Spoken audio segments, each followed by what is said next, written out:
Abra a palavra do Senhor em Gênesis, capítulo de número 16. Gênesis capítulo 16. Vamos ao texto da palavra do Senhor, seguindo assim com a nossa história, a história de Abrão. Nós estamos aí tendo este momento de deleite, creio que sim, de aprendizagem diante da palavra do Senhor. Vamos ao texto, Gênesis capítulo 16, todo o capítulo, do verso 1 ao verso de número 14. Nos diz assim a palavra do Senhor: Ora, Sarai, mulher de Abrão, não lhe dava filhos, mas tinha uma serva egípcia chamada Agar. Então Sarai disse a Abrão: Eis que o Senhor me impediu de dar à luz filhos. Tome, pois, a minha serva, talvez assim eu possa ter filhos por meio dela. E Abrão concordou com o plano de Sarai. Então Sarai, mulher de Abrão, tomou Agar, sua serva egípcia, e a deu por sua mulher a Abrão, seu marido, depois que ele já estava morando durante 10 anos na terra de Canaã. Ele teve relações com Agar, e ela ficou grávida. Ao saber que estava grávida, Agar começou a olhar com desprezo para a sua senhora. Então Sarai disse a Abrão: Seja sobre você a afronta que é feita a mim. Eu mesma pus a minha serva em meus braços. Ela, porém, vendo que engravidou, me olha com desprezo. Que o Senhor julgue entre mim e você. Abrão respondeu a Sarai: Você continua a ter controle sobre a sua serva. Faça com ela o que melhor lhe parecer. Então Sarai a humilhou e Agar fugiu da presença dela. Quando o anjo do Senhor a encontrou junto a uma fonte de água no deserto, junto à fonte no caminho de Sur, perguntou-lhe: Agar, serva de Sarai, de onde vem? Para onde vai? Ela respondeu: Fujo da presença de Sarai, minha senhora. Então o anjo do Senhor lhe disse: Volte para a sua senhora e sujeite-se a ela. E o anjo do Senhor disse também: Aumentarei em muito a sua descendência, de maneira que de tão numerosa não poderá ser contada. E o anjo do Senhor continuou: Você está grávida e dará à luz a um filho, a quem chamará Ismael, porque o Senhor ouviu o seu grito de aflição. Ele será entre os homens como um jumento selvagem. A sua mão será contra todos, e a mão de todos será contra ele, e habitará diante de todos os seus irmãos. Então Agar deu ao Senhor, que havia falado com ela, o nome de Tu és o Deus que vê. Porque ela dizia: Neste lugar eu olhei para aquele que me vê. Por isso, aquele poço se chama Ber-la-roi. Fica entre Cádiz e Berade. Agar deu à luz a um filho, a Abrão, e Abrão chamou Ismael, o filho que Agar lhe deu. Abrão tinha 86 anos quando Agar lhe deu à luz a Ismael. Meus amados irmãos, é muito interessante os processos da vida. Nós estamos vendo o quanto Abrão, diante da sua jornada, ele obviamente empreendeu muitas jornadas, muitos processos, muitos caminhos, muitas escolhas. Não diferente de nós, Abrão também teve que lidar com o desafio de ordenar os problemas da sua casa. Não diferente de nós também, Abrão teve que viver uma tensão no lar ao lado da sua esposa e encontrar ali um caminho ao lado da esposa para resolver os seus problemas. Só que a grande questão é que Sarai buscou estar à frente do seu tempo, buscou estar à frente dos seus caminhos e buscou ali empreender uma jornada que pudesse assim ser favorável aos olhos dela diante, obviamente, da promessa que Deus havia lhe feito. E muitas das vezes, irmãos, quando nós paramos para pensar na nossa realidade, quantos de nós nunca assim deixou de acelerar ou nunca acelerou um processo tentando achar que poderia ser o melhor diante dos olhos de Deus, quando na verdade vivemos o processo, amargamos o processo e no final falamos: nossa, quem me dera pudesse voltar atrás e fazer tudo de novo. É nessa história hoje que nós nos encontramos em um momento muito delicado na vida de Abrão, e nós aqui estamos vendo esse sermão em série, um momento então em que em Gênesis 15, Abrão recebeu a confirmação do Senhor, o Senhor mostrando para ele: Abrão, eu sou a sua garantia, sou eu que vou fazer com que a sua vida, a vida da sua esposa, bem como todo o seu processo, seja bem sucedido. Eu farei, não você.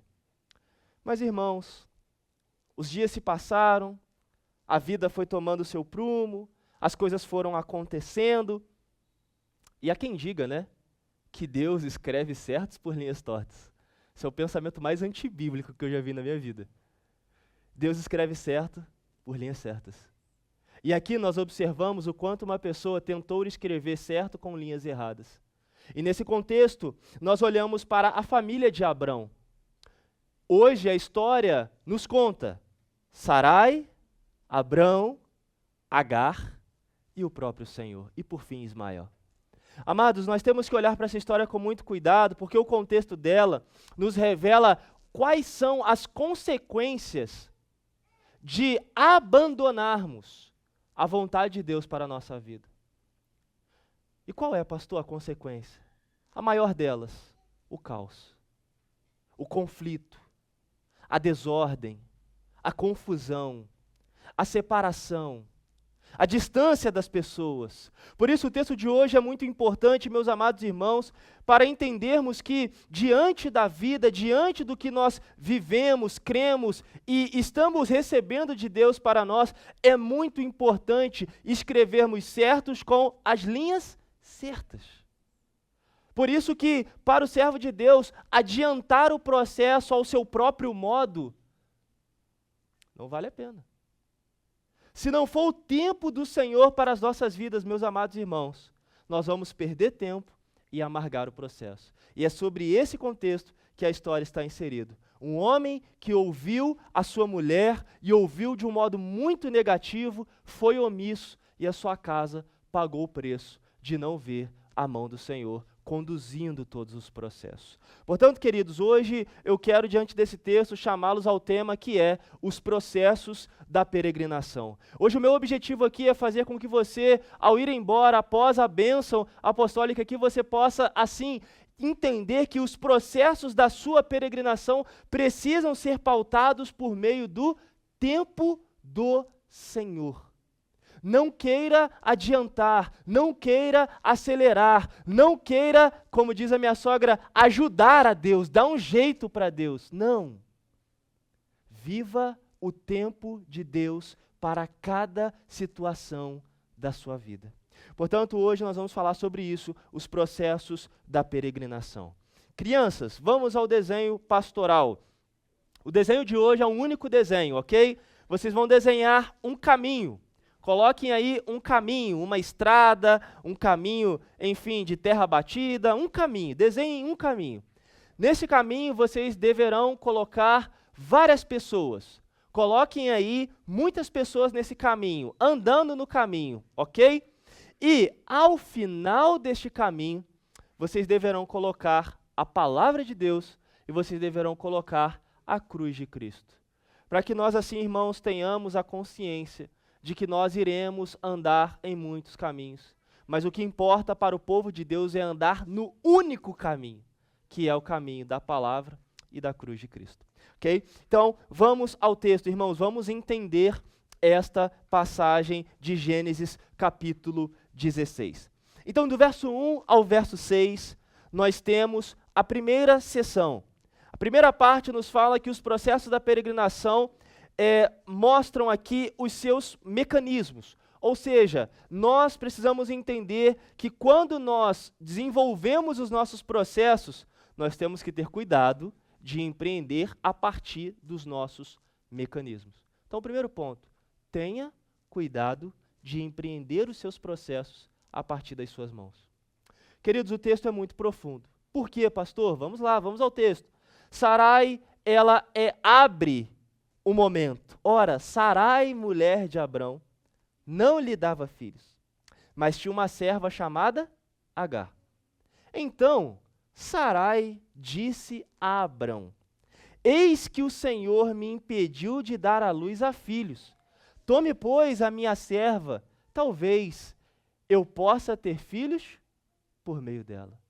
Queridos, desde quando nós estamos estudando o livro de Gênesis, lá em Gênesis capítulo 12, quando foi que o Senhor impediu Sarai de dar à luz? Pregamos Gênesis 12, Gênesis 13, Gênesis 14, Gênesis 15. Quando foi que esta mulher recebeu esta fala que ela direcionou ao seu marido? Observe que ela, diante dos seus dias, certamente, diante do tempo que estava passando, obviamente, diante da questão natural, o texto final nos diz que Abrão, no contexto, já estava ali com os seus 86 anos. Obviamente, a situação não era uma situação normal ou fácil de ser resolvida. Não era. Como eu tenho falado para vocês, peregrinar pela fé, viver a fé, é um ato de racionalidade e um ato também operacional. Nós racionalizamos a ideia e também operamos. E no contexto, Sara, ela está de fato ali empreendendo os seus caminhos diante daquilo que ela está processando. Mas é muito interessante pensar, queridos, que ela lança uma proposta ao seu marido, não a partir do que o Senhor falou, mas a partir do contexto da época. Era comum no Antigo Testamento, no mundo antigo, as mulheres que eram ali estéreis chamarem as suas servas, as suas criadas e falarem, olha, aqui ó, me dê um filho. E ali ia lá com o marido e tinha um momento e tinha um filho. Mas, meus amados, essa proposta cultural, diante do contexto que nós estamos aprendendo aqui, domingo após domingo, denota, irmãos, um ponto de incredulidade diante de Deus. Denota o ponto de não esperar no Senhor. Aponta a realidade de um coração no qual ela mesma está afirmando aqui, o Senhor me impediu. Primeiro, que o Senhor não tinha falado nada disso para a família. Segundo, irmãos, que não é impossível para Deus.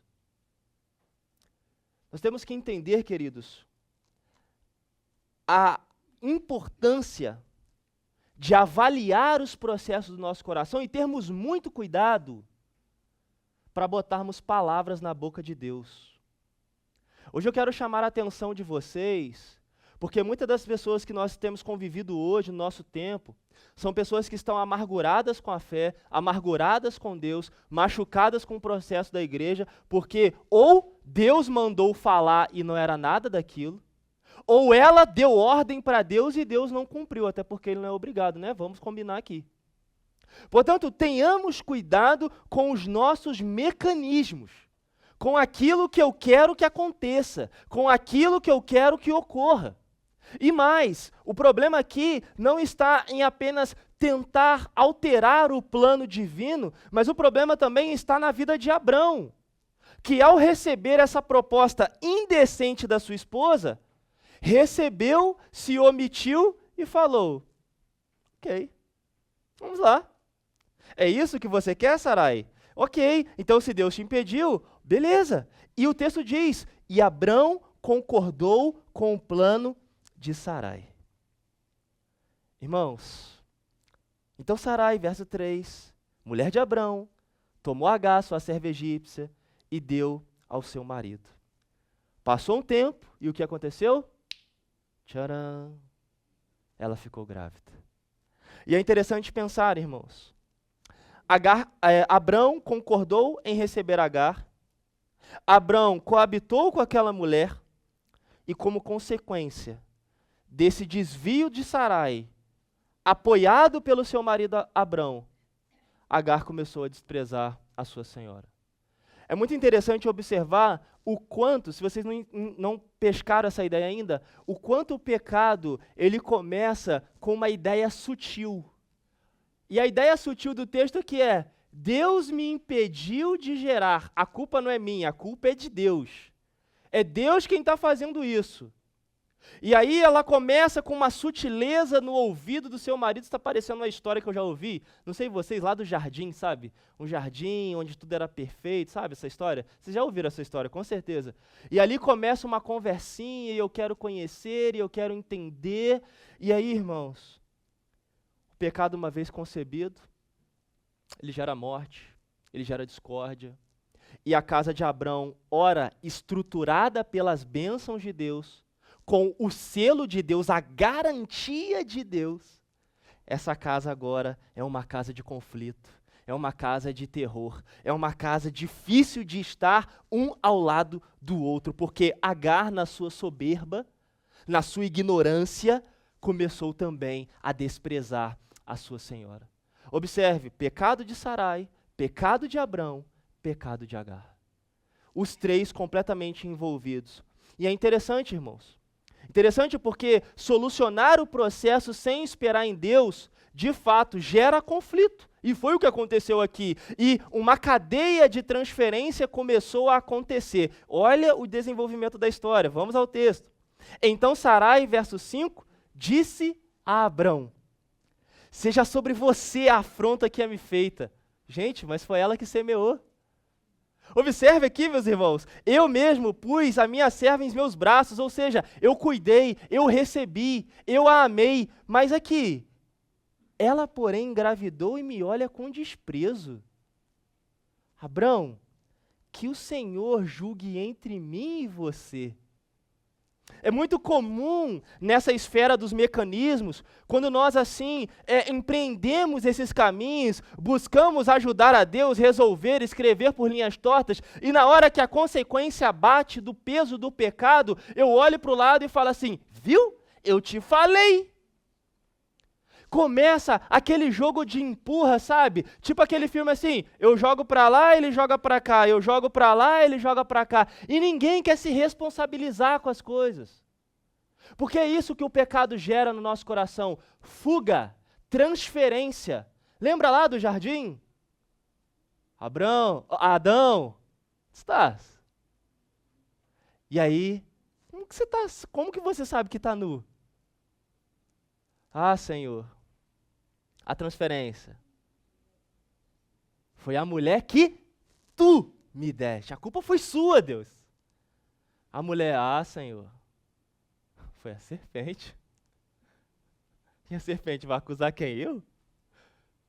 Observe como o pecado ele é sutil, ele é argiloso. E ele nos leva a entender, irmãos, que quando nós não vivemos na direção de Deus e vivemos os nossos mecanismos, nós vamos cair, nós vamos dar com a cara no arame farpado, as coisas não vão bem e vai começar uma fuga para lá, para cá, para cá, para lá, e nós não vamos ter consciência para resolver os nossos problemas. E assim Sarai, ela diz, Abrão, resolva o meu problema.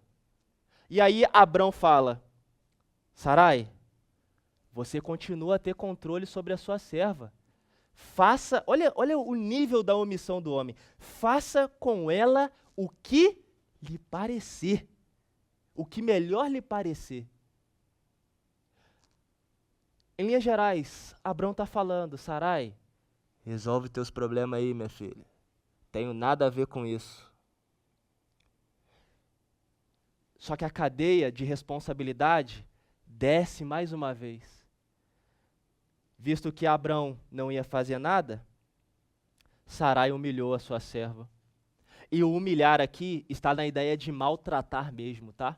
Não é só humilhar, tipo, sua vaca, ruim, não lava um prato. Não é só isso não. É de maltratar mesmo. De deixar isolada, de abandonar, de quebrar o processo, quebrar a relação de uma forma muito abrupta. E obviamente, né? Quem aguentaria um processo desse? E o que o texto nos fala? Agar fugiu. Queridos, quando nós não observamos atentamente as ordens de Deus para nós e tentamos resolver os processos da nossa vida a partir dos nossos mecanismos caídos, nós colhemos frutos de amargura. A aplicação ao nosso coração é a seguinte: o chamado ao nosso coração hoje é aprendermos a esperar no Senhor e rejeitar as sutilezas do pecado. enquanto nós, como povo de Deus, não esperarmos pelo tempo de Deus, pela voz de Deus, pela direção de Deus, nós cairemos no mesmo erro que Sarai, Abrão e Agar. Meus amados, esperar no Senhor sem a devida fé é extremamente difícil, porque em alguns cenários a lógica não será nossa, mas será a lógica do Senhor. E é por isso que eu tenho falado que fé é um ato racional e prático. Por quê? Porque quando nós processamos quem é o nosso Deus, conhecemos o nosso Deus, sabemos que Ele é o Deus do impossível, que Ele pode resolver as situações, eu aqui aquieto o meu coração e abandono a postura imediatista. E assim eu passo a direcionar os meus passos a partir do Senhor. E quando eu não faço isso, o processo se torna amargo. Alcançar o que eu quero sem a devida direção do Senhor, meus amados irmãos, é alcançar problema, é alcançar a amargura, é abraçar as sutilezas do pecado e ser contemplado com aquela voz assim: ai, mas eu mereço. Todo mundo, pastor, tem um pouquinho, por que eu não posso ter um pouco mais? Todo mundo, pastor, está desenvolvendo a vida. E aí você começa a se colocar na posição de vítima, de que o Senhor não te dá, de que o Senhor não está fazendo, de que as coisas não estão andando para você. Meu amado irmão, cuidado com as sutilezas do pecado. Nós temos que aprender a esperar no Senhor, ter o tempo de Deus para todas as coisas. E eu tenho percebido o quanto a nossa geração tem errado, porque ela tem buscado alívios temporários. Pastor, e o que seriam esses alívios temporários? Irmão, soluções rápidas, práticas e instantâneas. Ideia lá do micro-ondas. Coloca um negocinho lá no micro-ondas e em 1 minuto o negócio está pronto. Irmãos, cuidado. Cuidado com esses alívios temporários. Pastor, dá um exemplo aí, vamos lá. Ai, pastor, encontrei o amor da minha vida. Agora vai. Pastor, vai. Estou vendo ali, e aí a pessoa extremamente carente, machucada, abre o coração, se envolve, coloca todas as esperanças ali. Deus que me deu. Não sei. Cuidado com isso. Outra coisa que me mexe muito, irmãos, que me toca muito: pastor, eu preciso de mais dinheiro.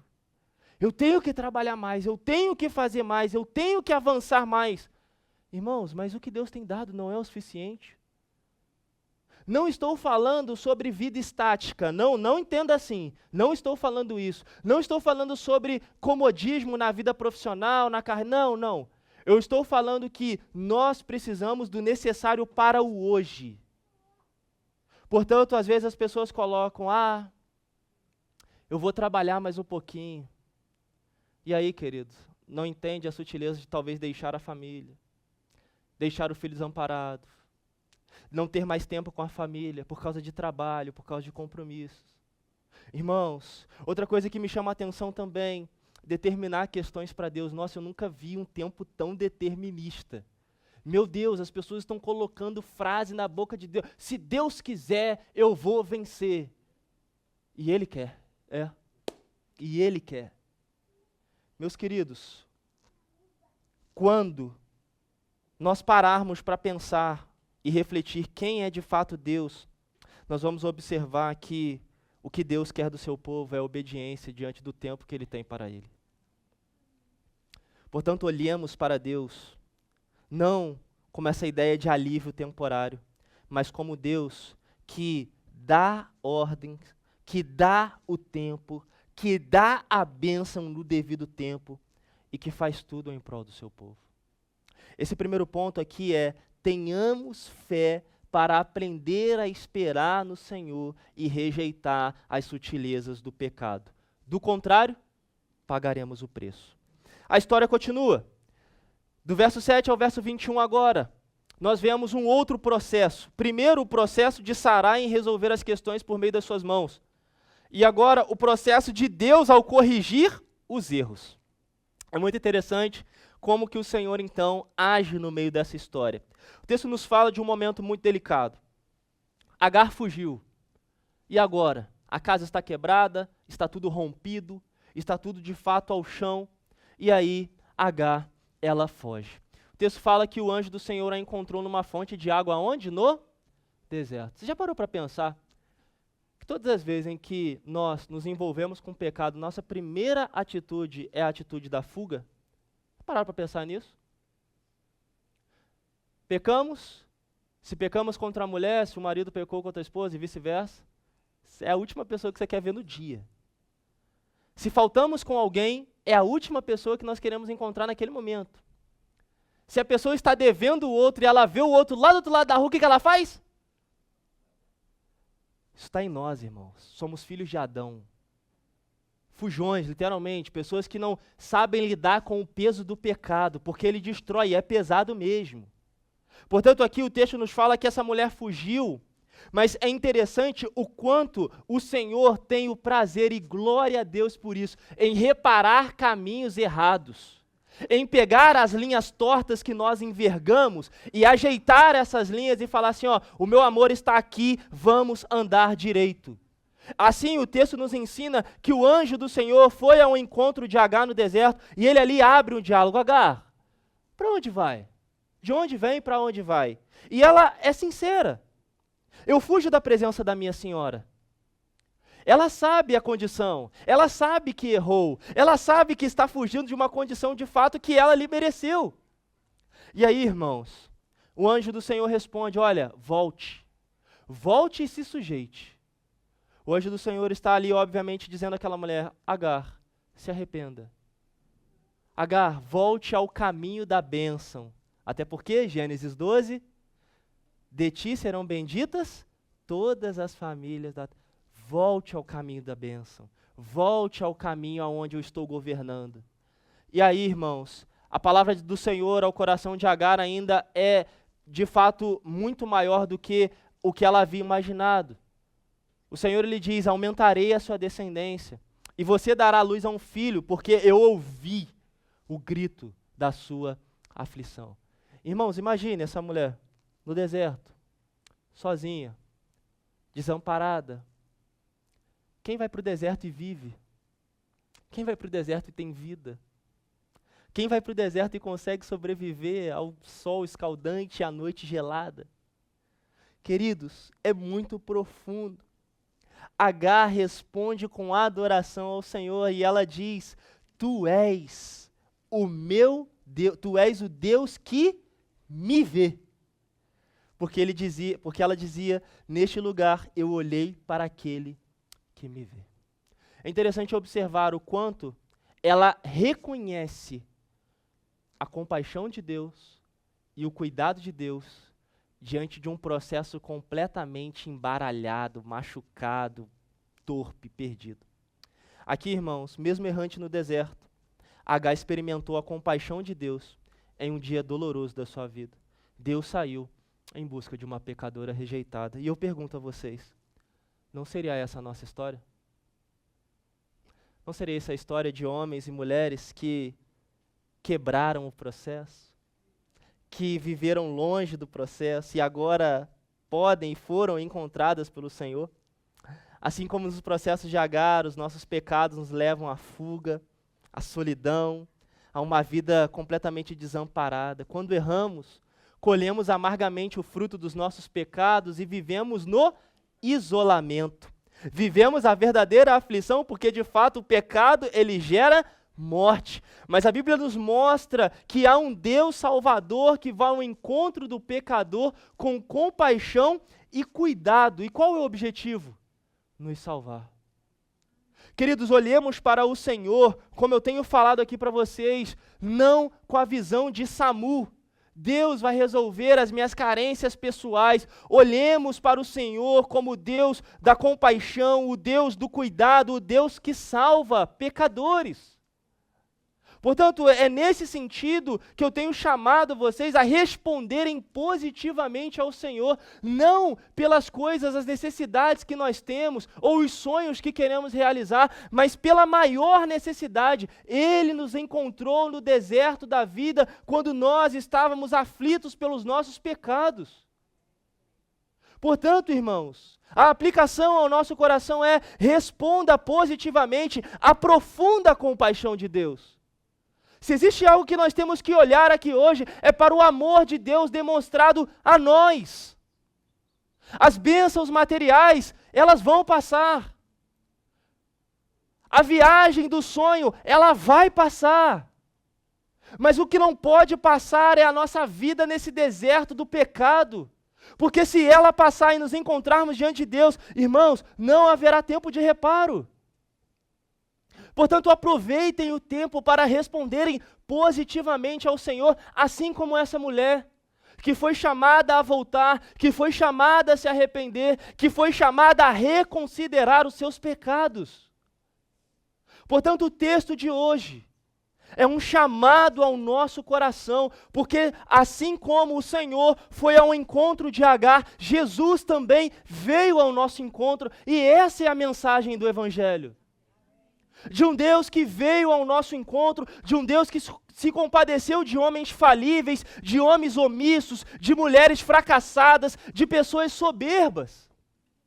Esse é o Deus.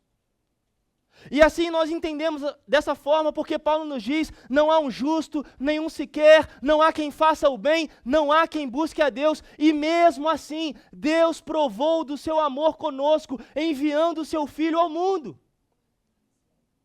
Por isso nós precisamos olhar com alegria e resposta positiva ao Senhor da nossa salvação, queridos. E o Evangelho nos ensina: Deus se compadeceu de nós enviando o seu Filho ao mundo para nos resgatar da aflição do pecado. E assim nós temos vida a partir da direção do Senhor. E é por isso que o Evangelho ele é uma boa nova, mas ele também é uma má nova. Se eu quero viver a boa nova do Senhor, eu preciso responder ao chamado de Deus e andar na direção de Deus. Mas se eu não quero, ok, eu vou continuar nos meus caminhos. E não espere um caminho diferente que não seja a morte. Portanto, meus amados, por meio do Evangelho, nós aprendemos que em Cristo nós fomos achados. Em Cristo nós fomos chamados e chamados a abandonar a autonomia de Sara. Hoje aqui não pode mais em Jesus ter o espírito de Sara. Deus me impediu de dar. Eu agora vou ditar o que Deus fez ou não fez. Não. O Evangelho nos chama a submissão e não a autonomia. Irmãos, em Cristo, por meio da sua obra salvadora, nós somos chamados também a abandonar os atalhos. Queridos irmãos, abandonem esses atalhos fracassados da vida. O nosso Brasil está amargando caminhos difíceis, duros, de pobreza, de miséria, de opressão, de roubo, porque as pessoas estão optando mais pelos atalhos de Satanás do que pela verdade de Deus. E enquanto esses atalhos não forem quebrados pela cruz do Calvário, amados, a nossa nação caminhará de mal a pior. Queridos, olhemos para o Evangelho. Tão somente por meio do Evangelho, nós não recebemos o atalho, mas recebemos o caminho, a verdade, a vida, por meio de Jesus. E é por isso que eu não creio, irmãos, que uma vida de transformação é uma vida que vai ser transformada por ela mesma. Eu sou bom, eu vou passar, eu vou transformar. Ai de mim, irmãos, se o Senhor não saísse ao meu encontro. Ai de mim, se o Senhor não removesse a minha incredulidade. Ai de mim, se o Senhor não me levasse ao arrependimento. Eu quero concluir essa mensagem dizendo: quando os processos da nossa peregrinação são conduzidos pela obra de Cristo, nós vivemos a bênção da restauração. E foi isso que Agar viveu. Ao ser assim encontrada pelo Senhor, ela vive a bênção de restaurar um processo que havia sido quebrado. Agar foi restaurada e abençoada por Deus. Pergunto, e nós? Fomos restaurados por Deus? Fomos resgatados por Deus? É isso que eu quero que você responda ao longo dessa semana. Que Deus nos abençoe.